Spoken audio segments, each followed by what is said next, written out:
Ce que j'ai découvert, c'est que nous ne sommes pas en dehors de la nature, mais en plein milieu. » Ces mots de Jane Goodall résonnent avec force, évoquant son voyage au cœur de la forêt de Gombe, où elle a redéfini nos liens avec les animaux. À une époque où les chimpanzés étaient perçus comme de simples créatures inférieures, ces observations ont révélé des échos de notre humanité au sein de leur comportement. Dans les années 1960, le monde était en mutation. Les mouvements pour les droits civiques et le féminisme bouleversaient les fondements d'une société patriarcale. Dans ce contexte, Jane Goodall a osé remettre en question les standards de la science, un domaine dominé par les hommes. Sa détermination à étudier les chimpanzés dans leur habitat naturel marquait une rupture avec les méthodes scientifiques rigides. Elle s'immergeait dans leur vie, partageant leur lutte et leur joie. En 1960, armée de sa passion, Goodall arrive en Tanzanie. Elle fait face à des inondations, des maladies et au scepticisme des scientifiques de l'époque. Mais sa volonté est inébranlable. Installée à Gombe Stream, elle s'engage à percer les mystères de ces primates. Contrairement à ses prédécesseurs, qui observaient de loin, Goodall choisit de s'approcher, établissant des liens avec les chimpanzés. Elle commence à les nommer, mettant en avant leur individualité. Cette approche a marqué un tournant radical dans l'étude du comportement animal. Les premières semaines furent frustrantes. Les chimpanzés, méfiants, restaient cachés. Mais avec patience, ils l'acceptèrent peu à peu. Goodall nota des comportements qui défiaient les croyances établies. Les chimpanzés utilisaient des outils, une découverte qui allait bouleverser la compréhension scientifique de la cognition animale. Jane Goodall a plongé dans l'observation des chimpanzés comme un explorateur sur une terre inconnue. Chaque jour, elle passait des heures immobiles, se fondant dans le paysage de Gombe Stream. La chaleur étouffante enveloppait la forêt, et les cris des oiseaux résonnaient comme une mélodie familière. Au fil des mois, elle découvrit des comportements complexes. Un jour, elle observa un chimpanzé nommé David Grébéard montrant des signes d'affection envers un autre membre du groupe. Ces gestes traduisaient une profondeur émotionnelle, une complexité sociale. L'empathie et la solidarité, souvent réservées aux humains, prenaient vie à travers eux. Goodall a documenté des comportements extraordinaires, l'utilisation d'outils pour des termites, la fabrication de bâtons et des stratégies collectives pour la chasse. Chaque découverte fragilisait l'idée que l'intelligence et la culture étaient des traits exclusivement humains. Comme Darwin un siècle plus tôt, Goodall repoussait les frontières de la compréhension scientifique, remettant en question les normes de son temps. Les critiques ne tardèrent pas. Comment une femme, sans formation scientifique rigoureuse, pouvait-elle comprendre tant de choses ? Malgré cela, sa passion et sa détermination lui permirent de surmonter ses doutes. Documentant rigoureusement chaque observation, sa persévérance porta ses fruits, et elle fut reconnue comme pionnière dans le domaine de l'éthologie. Elle vécut des moments de doute, interrogée sur sa légitimité. Certains scientifiques voyaient ses émotions comme des faiblesses. Pourtant, sa capacité à ressentir et à s'engager profondément avec ses sujets était précisément ce qui lui permettait d'interpréter des comportements que d'autres auraient négligés. Son engagement lui conférait une perspective unique, ouvrant des horizons inexplorés pour la recherche. Son impact s'étendit au-delà de la biologie. Goodall éveilla un intérêt mondial pour la conservation, démontrant que la destruction des habitats menaçait non seulement les chimpanzés, mais aussi l'équilibre de notre écosystème. Elle devint une voix incontournable dans les débats sur la protection des espèces menacées. Chaque conférence, chaque livre était empreint de la conviction que préserver la nature était essentiel à notre survie. Elle fonda le Jane Goodall Institute, promouvant la conservation à travers l'éducation et la recherche. Goodall fit le pont entre l'éthologie et les sciences humaines, prouvant que les limites entre les espèces sont floues.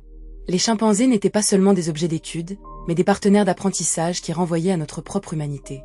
Dans les forêts luxuriantes de Gombe, Goodall a non seulement redéfini notre compréhension des chimpanzés, elle a mis en lumière notre fragilité face à la nature. Chaque jour était une aventure, un nouveau chapitre dans ce récit complexe entre l'homme et l'animal. La jungle, riche en couleurs et en sons, recélait des secrets que Goodall était déterminé à découvrir. Elle se remémore ces instants. Je savais que je ne faisais pas que voir des chimpanzés. Je voyais des amis, des membres de ma famille, et j'apprenais à connaître leur monde. Goodall se distingue par sa capacité à observer sans préjugés et à s'impliquer sans interférence. Ses premières années au Gombe sont marquées par des émerveillements et des défis. En 1960, à 26 ans, Jane arpente la jungle, armée de son carnet et de sa détermination. Au fur et à mesure, elle repère des comportements inattendus dans les interactions de leurs groupes sociaux, remettant en question les idées reçues sur la supériorité humaine. Un moment clé survient lorsqu'elle observe un chimpanzé utilisant un bâton pour extraire des termites.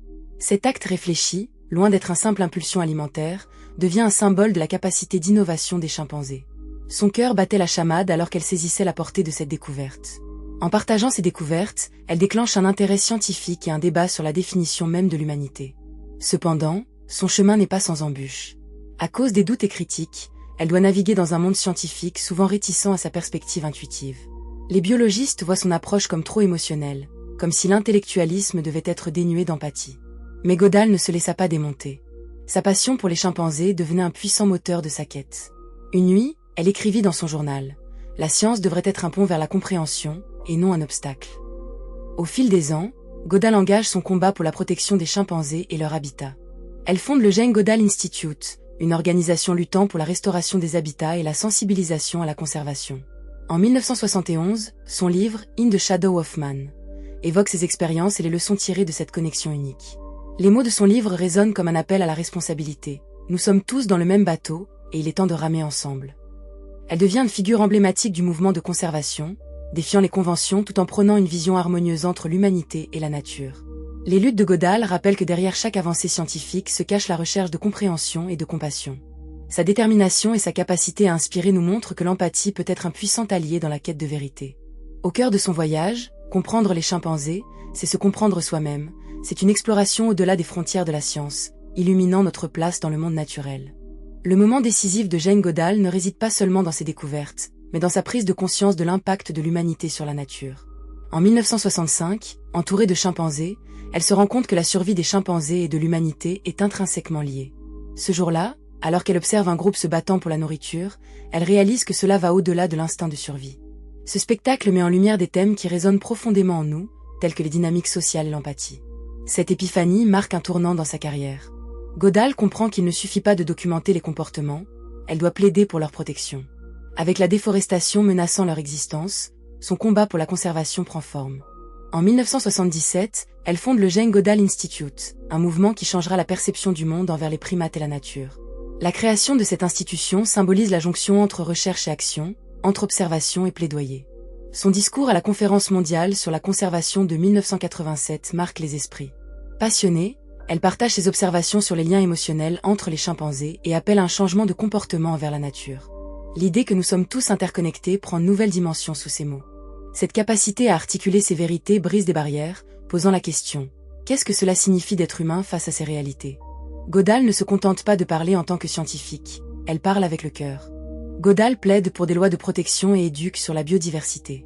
Son discours, empreint d'un appel à l'action, résonne comme un cri d'alarme sur les dangers de la destruction écologique, un écho que nous devons entendre aujourd'hui. Son message incite à réfléchir sur notre impact sur l'environnement. Elle nous rappelle que chaque engagement compte et que nous avons tous le pouvoir de faire la différence.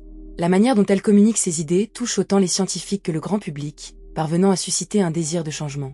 Le travail de Jane Goodall transcende la biologie, devenant un véritable appel à l'action.